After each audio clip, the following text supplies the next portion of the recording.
அந்த ஆயாவெல்லாம் எப்படி கல்யாணம் பண்ணிருப்பாங்கன்னு நினைக்கிறீங்க? கிராமத்துல பொண்ணு பார்த்துட்டு அந்த பொண்ணை விளக்கேத்த கூப்பிடுவாங்க. விளக்கேத்த கூப்பிடுறப்ப அந்த பொண்ணு அப்படியே வந்து திரி, இப்ப கூட விளக்கேத்துனாங்க, திரியெல்லாம் நிமிட்டி விட்டு அப்படி விளக்கேத்துச்சுன்னா அந்த புள்ள கொஞ்சம் சூட்டியான புள்ள. அந்த திரியில ஏத்துன திரி நிமிட்டி விடுதுல்ல, அந்த கையில் இருக்கிற எண்ணெய அங்க இருக்கிற செவுத்துல தூணுல தொடச்சிச்சுன்னா வீட்டை சுத்தமா வச்சுக்காதுன்னு நினைச்சுப்பாங்க.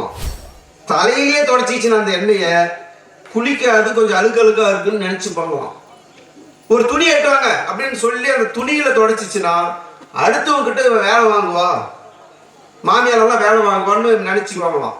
அங்க விளக்கேத்துறப்பே தீப்பெட்டி எட்டு விளக்கேத்த வான்னு கூப்பிடுறப்பயே தீப்பெட்டியும் ஒரு அழுக்கு துணி எடுத்துட்டு வந்து விளக்கேற்றிட்டு அந்த அழுக்கு துணியில எண்ணெயை தொடச்சா அந்த புள்ள குடும்பத்துக்கு ஏற்றவன்னு அன்னைக்கு திருமணம் பண்ணா. இப்ப நடக்குமா அது மாதிரி?